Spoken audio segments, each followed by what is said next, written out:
السلام علیکم دوستو، ہم پڑھ رہے ہیں سمیرہ حمید کا ناول یارم۔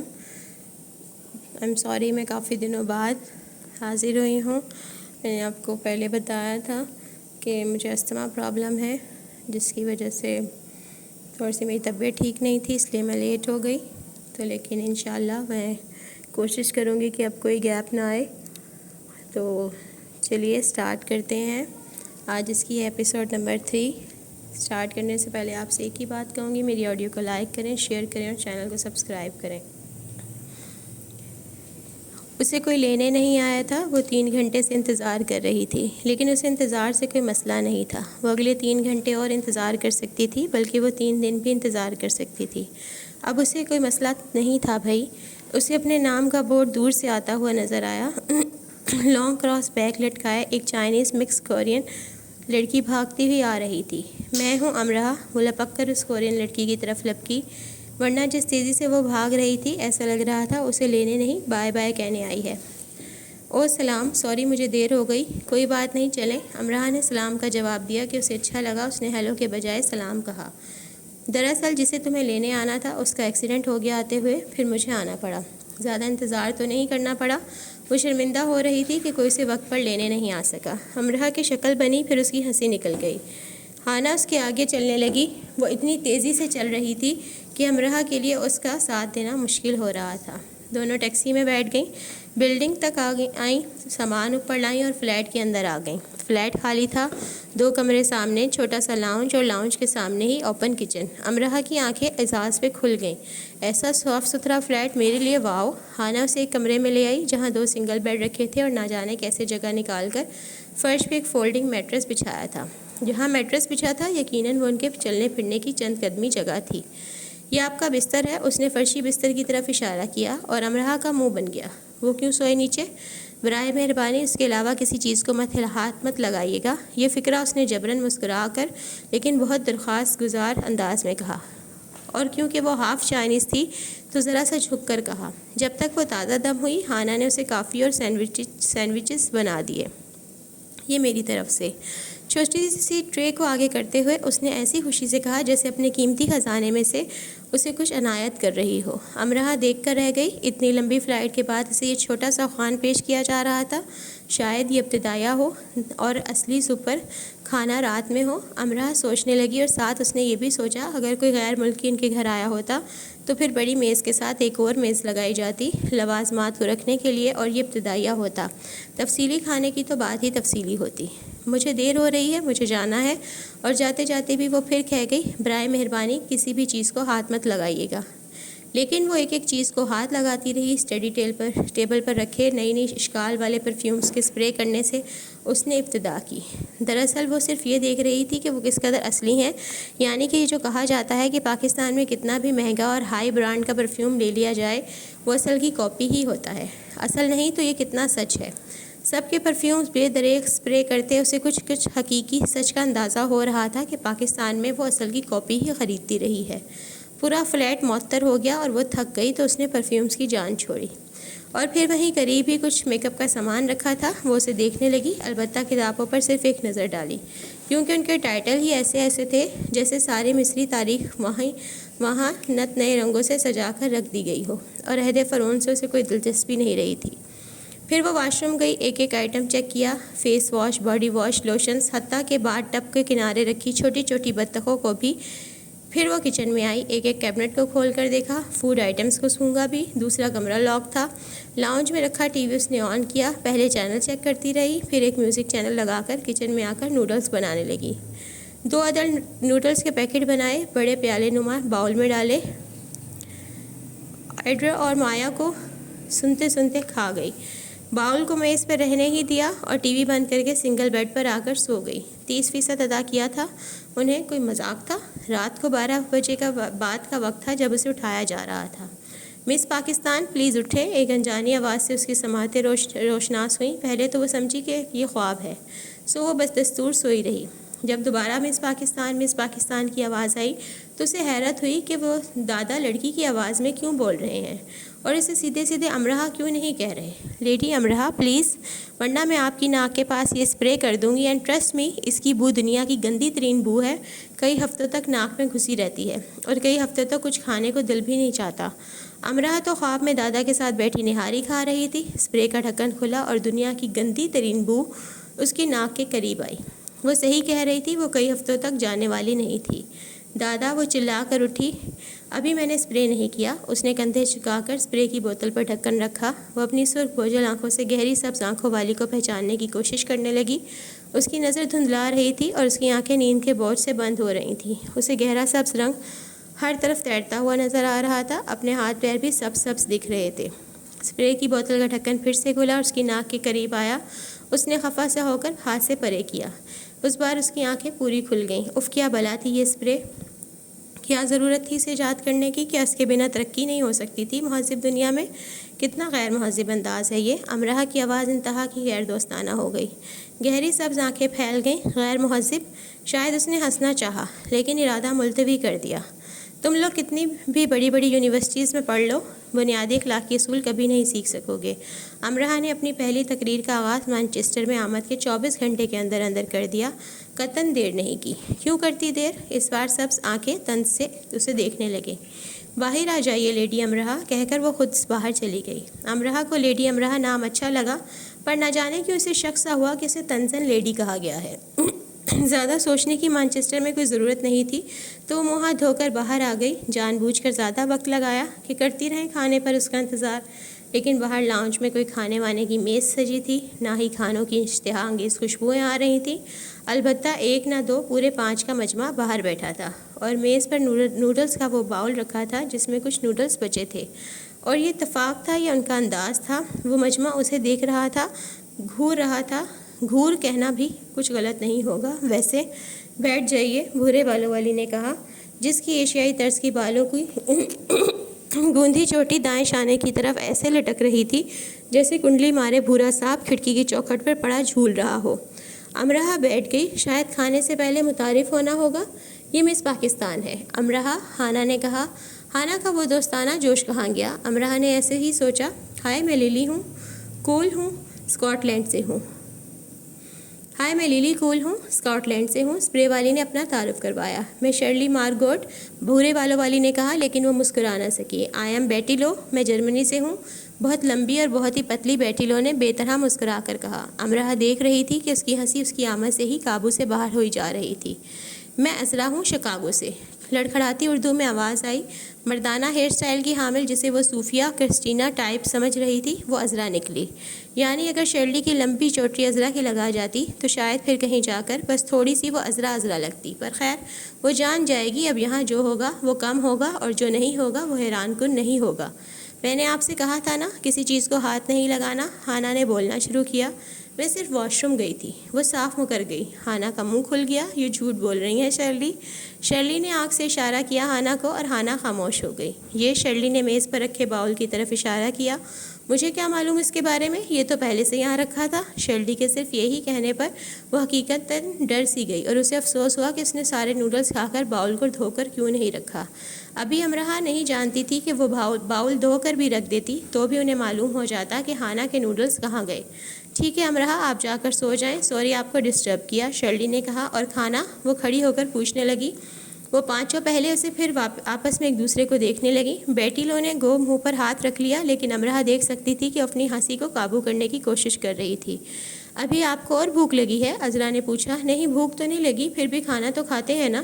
اس سے یہی بات بن سکی، لیکن حقیقت میں اسے بھوک لگی تھی اور بھوک سے زیادہ اسے یہ انتظار تھا کہ آخر میں اسے کھانے کے کس قسم کا انتظام کیا گیا ہے. کیا کیا بنایا گیا ہے اس کے لیے؟ کیا سارے انگلش کھانے ہیں یا کچھ دیسی بھی؟ ہم بنا بھوک کے کھانا نہیں کھاتے لیڈی، شرلی نے کسی قدر متانت سے کہا. کھلاتے بھی نہیں؟ اس نے اردو میں کہا. کسی کی سمجھ میں نہیں آیا، بس عذرا نے اسے گھور کے دیکھا. وہ کمرے میں آئی اور فرشی بستر پر آ کر سو گئی. باہر بھن بھناہٹ ہوتی رہے. 30% ادا کیا ہے، وہ سو گئی۔ اگلے دن اٹھی تو کمرے کی کھڑکی سے باہر کا منظر دیکھ کر اس کی چیخ نکل گئی، اف اتنی صفائی، اتنی خوبصورتی۔ بلڈنگ کے جس راستے سے وہ اس فلیٹ میں آئی تھی وہ پچھلی طرف کا منظر تھا، جہاں سرسبز گھاس کا ایک کھلا خطہ تھا، اور اس سرسبز گھاس پر جگہ جگہ مختلف کیاریوں میں ڈھیر سارے پھول کھلے تھے۔ خطے کے پار سڑک تھی جس پر دور دور تک گرد کا نشان نہ تھا، ایسے لگتا تھا دھول مٹی اڑ کر اس خطے تک کبھی آئی ہی نہیں، اور اتنی خاموشی جیسے کبھی بنی نوع انسان زمین پر اترا ہی نہیں، اگر اترا بھی ہے تو وہ خاموشی کو خراج تحسین پیش کرنے میں مشغول ہے۔ کمرہ خالی تھا، سارا فلیٹ ہی خالی تھا۔ بیڈ کورز بے شکن تھے، اسٹڈی ٹیبل پر ایک بھی پرفیوم موجود نہیں تھا، واش روم میں کل رات تک نظر آنے والے سبھی شیمپوز، فیس واش غائب تھے۔ وہ کچن میں آئی تو کاؤنٹر پر ایک چٹ رکھی تھی، تمہارا ناشتہ، انڈا، جام، 4 ڈبل روٹی کے پیس، دودھ اور شوگر ایک پلیٹ میں، کافی کے مگ میں 1 مگ جتنی کافی، اور سائڈ پہ رکھا ایک عدد ٹی بیگ۔ باقی چاروں کیبنٹ کو ایک زنجیر سے پرو کر درمیان میں چھوٹا سا تالا لگا دیا گیا تھا۔ امراح کو ایک معمولی سا جھٹکا لگا یہ سب دیکھ کر، بس یہی معمولی سا۔ اس کے پاس فون تو تھا لیکن ابھی اس فون سے بات نہیں ہو سکتی تھی، رات ہانا نے اس کی بات پاکستان کروا دی تھی، اب ظاہر ہے اسے خود ہی فون کرنا ہوگا۔ اگر وہ اس معمولی سے جھٹکے کے بارے میں دادا سے لمبی بات کرنا چاہ رہی تھی، اور لمبی بات پر لمبا بل بھی ادا کرنا پڑتا۔ دوسری چٹ فریج پر لگی تھی، 9 بجے آ کر ڈربی تمہیں لے جائے گی یونیورسٹی، تیار رہنا۔ ناشتہ کر کے وہ تیار ہو گئی۔ ٹھیک 9 بجے ڈربی نامی چھوٹی سی لڑکی ہی آئی۔ میں ڈربی ہوں، مجھے شرلی نے کہا تھا تمہیں اپنے ساتھ یونیورسٹی لے جاؤں۔ میں امراح ہوں، آج پہلی بار یونیورسٹی جا رہی ہوں، تمہیں دیکھ کر بخوبی اندازہ لگایا جا سکتا ہے۔ وہ مسکرائی اور امراح کو اس کی مسکراہٹ بہت اچھی لگی۔ انفیکٹ امراح کو اس کی گھسی ہوئی جینز اور گھسے ہوئے شوز بھی بہت اچھے لگے، اور اس کے بریسز والے دانت بھی، کیونکہ وہ مانچسٹر یونیورسٹی میں قدم رکھنے جا رہی تھی، اسے سبھی اچھا لگنا چاہیے تھا نا۔ آ جاؤ جلدی سے پھر۔ ڈربی تیزی سے باہر نکلی، فلیٹ کو لاک کر کے اس کے پیچھے آئی۔ ڈربی ایک منی سی سائیکل لیے تیار کھڑی تھی۔ آ جاؤ، بیٹھ جاؤ۔ اس نے منی سی سائیکل کی پچھلی نشست کی طرف اشارہ کیا تو اس پر ڈراپ کرنا تھا اسے، اس لیے خاص ڈربی کو بھیجا گیا۔ کیا وہ امراح، آ جاؤ نا، میں تمہیں گراؤں گی نہیں، لیکن شاید میں تمہیں گرا دوں۔ امراح اردو میں بڑبڑا کر رہ گئی اور منی سی لڑکی کی منی سی سائیکل پر بیٹھ گئی۔ پہلے اپنی شرمندگی چھپاتی رہی، پھر اپنی ہنسی دباتی رہی۔ سڑکوں پر سے گزرتے اس نے کسی کی طرف نہیں دیکھا اور ڈربی کے پیچھے منہ چھپائے اپنی ہنسی کے فواروں کو برسنے سے روکتی رہی۔ واہ دادا، اس نے خیالوں میں دادا کو مخاطب کیا، مجھے اتنی ہنسی آ رہی ہے کہ میرا جی چاہتا ہے کہ اس سڑک پر کود جاؤں اور پیٹ پر ہاتھ رکھ کر اتنی زور زور سے ہنسوں کہ سارا مانچسٹر اکٹھا ہو جائے۔ دادا، زندگی کیسے ہمیں چھوٹے معمولی بیکار قسم کے بہانوں پر بھی ہنساتی ہے۔ دادا، مجھے وقت یہ بہانے اچھے لگے جو اس نے میری زندگی میں پرو دیے۔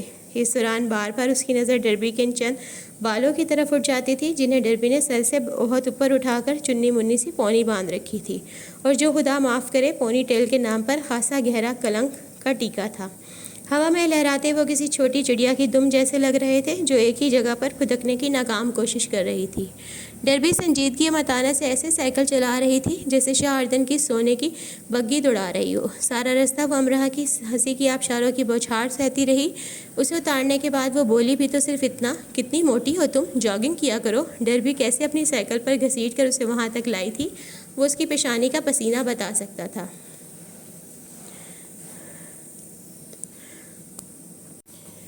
کوگنیٹیو سپینٹیا ہیومینیٹیز، اور اب وہ آکسفورڈ روڈ پر برطانوی طرز تعمیر کی تاریخ ساز عمارت کے عین سامنے کھڑی ہے، یونیورسٹی میں کیمپس کی آرک کے نیچے، جس کے اوپر بڑے سنہری حروف میں یونیورسٹی آف مانچسٹر جڑا تھا، جس کی بنیاد 1824 میں رکھی گئی تھی۔ علم، حکمت، انسانیت، جس درسگاہ کا موٹو ہے، جو قریباً 40,000 کے قریب اسٹوڈنٹس کو فیض یاب کر رہی ہے۔ دنیا کی 10 بہترین درسگاہوں میں سے ایک، دی یونیورسٹی آف مانچسٹر۔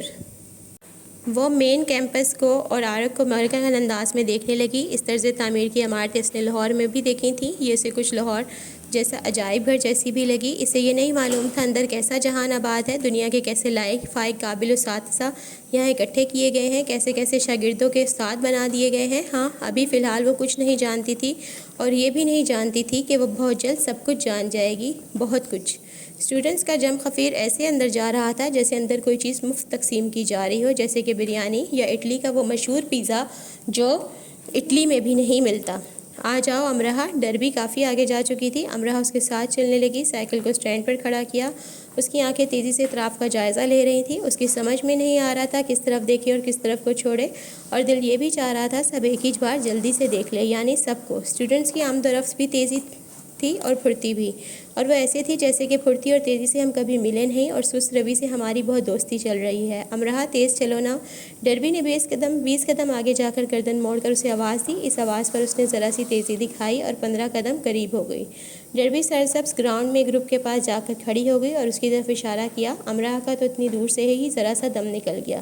وہ 10-12 لڑکے لڑکیوں کا گروپ تھا اور ان میں شرلی کو اس نے فوراً پہچان لیا. باقی اضلاع کو پہچاننے میں تھوڑا وقت لگا کیونکہ اس نے سیاہ سر پر سیاہ نیٹ باندھ رکھی تھی. السلام علیکم، اس نے ان کے قریب جا کر ذرا گھبرائی آواز میں کہا. اگر ڈربی کے ساتھ اس کی سائیکل پر بیٹھے ہوئے ہنسنے سے ذرا جلدی فارغ ہو جاتی تو ساری معلومات ہی لے لیتی ان سب کے بارے میں، خاص کر دائم کے بارے میں جو اس سے رابطے میں رہا تھا اور جس کی مدد سے وہ یہاں آئی تھی. سب نے اپنا نام لے کر تعارف کروایا. اس دوران وہ خلوص سے مسکراتے رہے. امرا ہلکی پھلکی ہو گئی.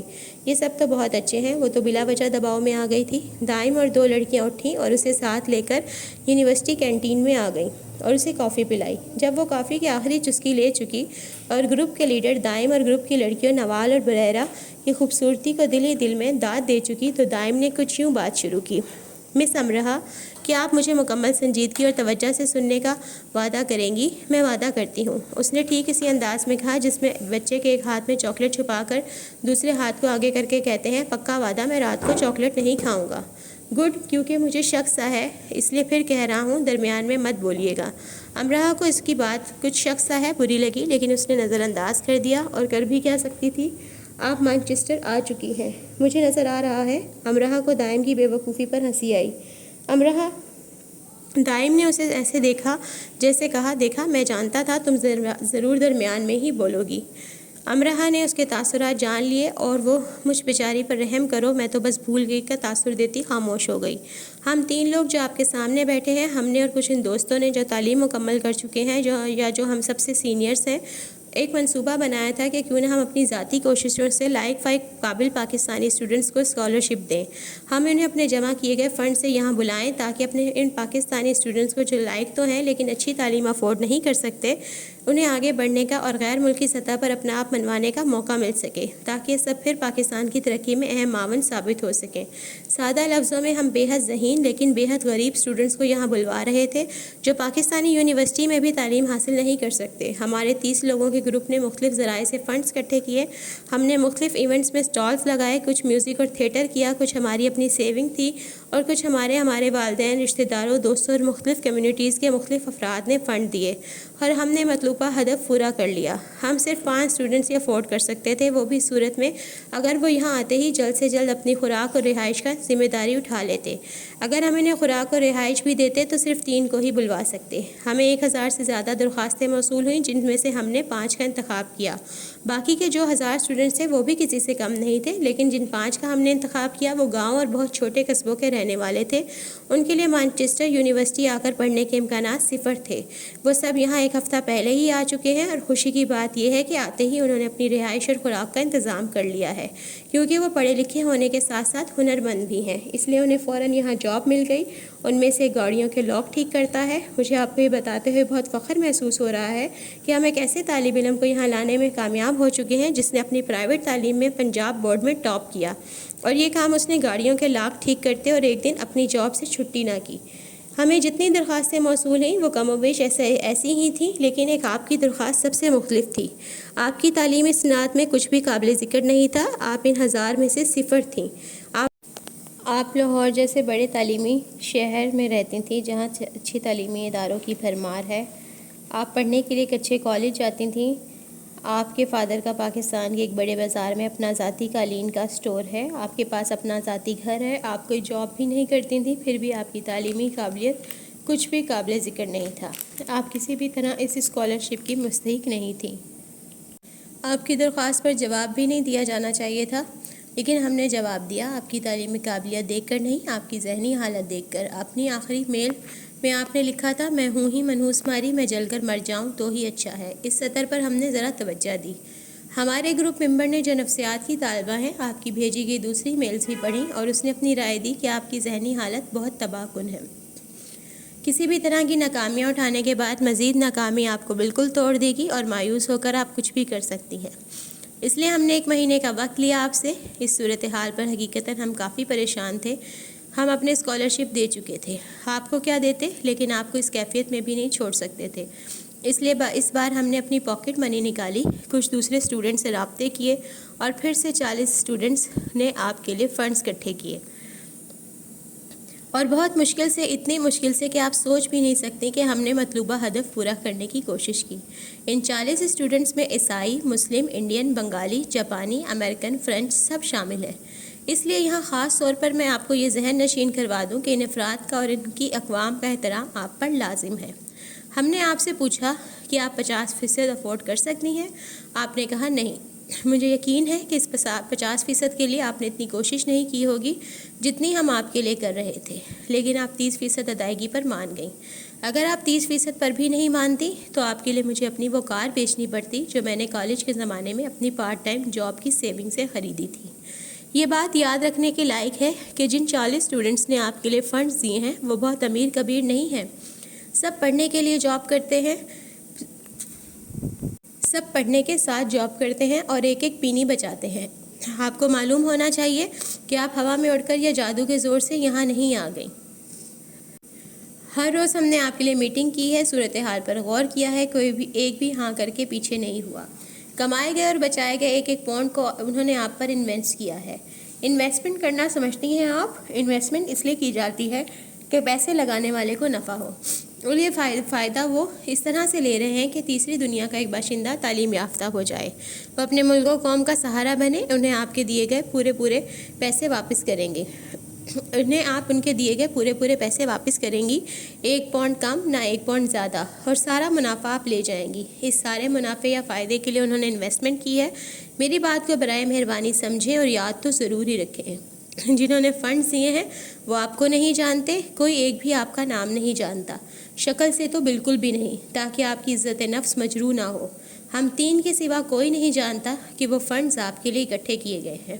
ہم نے آپ کی عزت نفس کا پورا خیال رکھا ہے۔ ایسا کبھی نہیں ہوگا کہ کوئی آپ کے پاس آ کر آپ کو کچھ بھی جتائے۔ اب میں دوسری طرف آتا ہوں۔ آپ سے کہا گیا کہ اپنی رہائش اور کھانے کا ذمہ آپ کو لینا ہوگا۔ آپ نے کہا آپ یہاں آ کر دیکھ لیں گی۔ بہت اچھا، صرف یہی ایک اچھی اور مثبت بات تھی جو آپ نے کی۔ جن 5 لڑکیوں کے ساتھ آپ رہیں، ان میں سے ہم نے خاص درخواست کی تھی کہ وہ آپ کو عارضی طور پر چند دن اپنے پاس رکھ لیں۔ آپ کو ایئرپورٹ ریسیو کرنے کے لیے جانے والے جس شخص کا ایکسیڈنٹ ہوا وہ ہمارے لیے رضاکار بنا تھا، جو آپ کو ایئرپورٹ سے لے کر گئی۔ وہ اپنے اس دوست کے لیے آپ کی مدد کر رہی تھی جس کا ایکسیڈنٹ ہو گیا تھا۔ جس بستر پر کل آپ سوئیں وہ میٹرس ان دونوں نے، اس نے نوال اور بریرہ کی طرف اشارہ کیا، اپنی باقی ماندہ بچی ہوئی سیونگ سے خرید کر وہاں رکھا۔ آپ کو ہانا نے منع کیا تھا کہ کسی چیز کو ہاتھ نہیں لگانا، لیکن آپ نے لگایا، پرفیومز کو اور ایسی ہی دوسری چیزوں کو، بلکہ مجھے یہ کہنا چاہیے کہ سوائے کتابوں کے ہر چیز کو۔ آپ نے 2 نوڈلز کے پیکٹ نکال کر کھائے۔ مس امرہ وہ سب اچھی میزبان ہے، انفیکٹ ہم سب جانتے ہیں کہ میزبانی کسے کہتے ہیں، لیکن ہم سب اور وہ سب اپنے گھروں میں نہیں ہیں، ہم اپنے گھروں، شہروں، ملکوں سے دور یہاں اکیلے رہ رہے ہیں، اپنی مدد آپ کے تحت۔ کاش رات ہی ہانا تھوڑا سا آپ کو اپنے بارے میں بتا دیتی۔ وہ صرف 2 وقت کھاتی ہے، صبح وہ نوڈلز کا پیکٹ کھاتی ہے اور رات کو جہاں وہ جاب کرتی ہے وہیں سے اسے ایک برگر ملتا ہے اور 1 کپ کافی۔ 1 پاؤنڈ بچاتی ہے کیونکہ اپنے تعلیمی اخراجات وہ خود ہی اٹھا رہی ہے۔ کوریا میں رہنے والے اس کے گھر والے اسے اخراجات کے نام پر 1 پاکستانی روپیہ بھی نہیں بھیج سکتے۔ اس نے تنہا مانچسٹر میں اپنے پڑھنے کا خواب پورا کیا ہے۔ شاید یہ باتیں آپ کو معمولی لگیں، آپ جو لاہور کے تعلیمی اداروں میں پڑھتی رہی ہیں اور جن کی فیس والدین ادا کرتے ہیں، آپ جنہوں نے کبھی کوئی جاب نہیں کی، نہ آپ کو جاب کی ضرورت پیش آئی، آپ کو یہ سب معمولی لگے گا کیونکہ آپ نے کبھی زندگی میں سخت جدوجہد نہیں کی، وہ بھی مسکرا کر، حوصلے سے۔ یہاں بہت سے اسٹوڈنٹس ایسے ہیں جو زیادہ کھانا نہیں کھاتے کیونکہ انہیں زیادہ کتابیں خریدنی ہوتی ہیں۔ وہ 1 جینز 2 ٹی شرٹس میں یہاں سے اپنی ڈگری لے جاتے ہیں اور مسکراتے ہوئے آتے ہیں، مسکراتے ہوئے ہی جاتے ہیں۔ شرلی جن کے فلیٹ پر آپ رہ رہی ہیں، ان کے ساتھ رہنے کے لیے آپ کے پاس زیادہ سے زیادہ آج کی رات ہے۔ فائنل ڈیڈ لائن ٹھیک 1 مہینے کی ہے۔ آپ کے 1 مہینے کے کھانے کا سامان وہاں موجود ہے، آپ آج ہی اپنی رہائش اور جاب کا انتظام کر لیں۔ وہ رکا۔ ویلکم ٹو مانچسٹر مس امرہ۔ اس نے سانس بھی نہیں لیا اور پھر شروع ہو گیا۔ یہ تو ہو گئی آپ کے یہاں کے رہنے کے بارے میں کچھ تفصیلات. اب میں آپ کو کچھ تجاویز دیتا ہوں، یعنی اچھی باتیں. وہ مسکرایا. برا مت مانیے گا، لیکن یہاں یہ کہا جاتا ہے کہ پاکستان، انڈیا، سری لنکا اور ایسے ہی دوسرے ترقی پذیر ممالک سے آنے والے بہت شکایتی ہوتے ہیں، سست، کاہل، بہانے باز. انہیں لگتا ہے، بلکہ انہیں یقین ہوتا ہے کہ سب مشکلیں، مصیبتیں، دکھ انہی کو مل گئے ہیں. رونے کے بہانے ڈھونڈتے ہیں. آپ کی شکل بھی کچھ ایسی ہی لگتی ہے، بلکہ اس وقت بھی لگ رہی ہے. روئیں، لیکن دکھ پر، تکلیف پر، لیکن مشکل پر نہیں. یہاں آپ کو کوئی چپ نہیں کروائے گا. اس لیے نہیں کہ یہاں سب خود غرض ہیں، جیسا کہ یہاں کے لوگوں کے بارے میں سوچا اور کہا جاتا ہے، بلکہ اس لیے کہ وہ سمجھتے ہیں کہ رونا بے وقوفی ہے. میں بھی یہی سمجھتا ہوں، نوال اور بریرہ بھی یہی سمجھتی ہیں. اگر چھوٹی بڑی مشکلات پر رونے والے کو بار بار چپ کروایا جائے گا تو وہ بزدل بن جائے گا، بہادر نہیں. مس امرہ اپنی سستی، کاہلی اور بہانے بازی کو یہاں وہاں کہیں کوئی کوڑا دان دیکھ کر اس میں ڈال دیں یا آگ لگا دیں. اصل جل مرنا تو انہیں چاہیے. آپ لڑکی ہیں لیکن کمزور نہیں ہے. ہمارے مذہب نے کہاں لڑکی کو کمزور کہا ہے؟ قرآن پاک میں جتنی بار ایک مرد کا ذکر آیا ہے اتنی ہی بار عورت کا آیا ہے. یعنی آپ مرد کے برابر ہیں، لیکن برابر ہونے اور برابر کا ثابت کرنے میں بہت فرق ہوتا ہے. میں یہ سب صرف اس لیے کہہ رہا ہوں کہ خود کو کمزور نہ سمجھے، بلکہ اپنی طاقت کو پہچانے میں سمرہ. آپ مانچسٹر یونیورسٹی آ چکی ہیں، آپ دوڑ میں شامل ہو چکی ہیں. یا گولڈ میڈل لیں یا دوڑ سے الگ ہو جائیں اور جا کر تماشائیوں میں بیٹھ جائیں. اور یاد رکھیں، تماشائیوں کی بھیڑ میں آپ کو فوراً جگہ مل جائے گی، لیکن دوڑ میں آپ صرف انجوائمنٹ کے لیے آئی ہیں تو آخری نمبروں میں آنے سے بہتر ہے کہ آپ دوڑ سے نکل کر کسی اور کو آگے آنے کا موقع دیں. میرا یقین کریں، دنیا میں جو جوہریوں کی کمی تو یقیناً ہوگی، لیکن ہیرو کی بہرحال نہیں ہے. اس بار وہ رکا اور کافی دیر تک رکا ہی رہا. یونیورسٹی میں ویلکم ویک چل رہا ہے، پھر آپ کی کلاسز شروع ہو جائیں گی. اس ایک ہفتے کے درمیان آپ زمین کھودیں یا گول گول گھومیں، آپ کی رہائش کا بندوبست ہو جانا چاہیے. آپ کی جاب کا، آپ کے فوڈ کا. اگر آپ بھوکی نہیں رہ سکتی تو یہ سب آپ کے مسئلے ہیں، اور یہ سب آپ حل بھی کر سکتی ہیں. کیا نہیں کر سکتی؟ اس کی گردن فوراً نفی میں ہلی، پھر ہاں میں ہلی. آپ سب سمجھ گئی نا؟ جی. اس نے اوپر سے سر ہلایا، اندر آنسوؤں کا ریلا دبایا. گڈ. اب آپ جائیں اور زمین کھودیں. میرا مطلب جاب ڈھونڈیں. اپنی ڈگری کے دوران آپ کو ہر صورت 30% واپس کرنا ہوگا. اپنے اخراجات کو آپ نے ایسے سنبھالنا ہوگا کہ آپ یہ 30% جلد سے جلد واپس کر سکیں. سمجھ گئیں آپ؟ جی. اس نے سر ہلا کر بمشکل کہا. نوال اور بریرہ سمجھ لیتی ہیں، اردو سمجھ لیتی ہیں تھوڑی بہت، لیکن بول نہیں سکتی. آپ کو زیادہ اچھی طرح سے سمجھ آ جائے، اس لیے میں نے آپ سے خطاب کیا. آپ کو برا نہیں لگنا چاہیے. مجھے برا نہیں لگا. آپ کی شکل تو کچھ اور ہی کہہ رہی ہے. میری شکل ہی ایسی ہے. کیسی؟ ایسی کیسی؟ جھوٹ بولنے والی. اچھا، اب آپ یہ کریں گی، مجھے جاب ڈھونڈنی ہے جلد سے جلد. اس کی آواز رند گئی. بالکل ٹھیک کہا. ویسے آپ کی شکل بہت تیزی سے اور بہت سخت قسم کا جھوٹ بول رہی ہے مس امرہ. اگر آپ کو رونا آئے تو کسی ایسی جگہ پہ چلے جائیں جہاں آپ کو کوئی دیکھ نہ سکے. ٹھیک ہے؟ جی ٹھیک ہے. پہلے جا کر اپنا اسٹوڈنٹ کارڈ بنوائیں، اپنی کلاسز کا معلوم کریں. وہ سہم سی کہی، ابھی یہ سب بھی کرنا ہے؟ کارڈ یہ کہاں سے بنے گا؟ آپ یونیورسٹی میں کھڑی ہیں اور یہ سب اسی یونیورسٹی میں ہوتا ہے. اور یہ جو آپ اتنے سارے اسٹوڈنٹس دیکھ رہی ہیں، یہ سب بنا ڈرے اپنے سب کام کر رہے ہیں. آپ بھی یونیورسٹی میں گھومے پھریں. آپ کے کام ایسے کیسے ہو سکتے ہیں یا آپ کو کیسے کرنے ہیں؟ ووٹ کھڑی ہوئی. پلیز دل ہی دل میں مجھے برا بھلا مت کہیے گا. امرہ کا رنگ فک ہو گیا. وہ یہی کر رہی تھی، لیکن اسے کیسے پتہ چلا؟ اور پلیز جب آپ کی جاب کا انتظام ہو جائے تو ہانا کے نوڈلز واپس کر دیجیے گا. کر دوں گی. اور ایک اور بات، دوبارہ کبھی اپنی ڈگری سے چھیڑ چھاڑ مت کیجیے گا، خاص کر پلس کو ایڈ کرنے کی غلطی. یہ آخری لیکن سب سے خطرناک بم تھا جو کینٹین کے شور و غل میں بہت اہتمام سے پھٹا.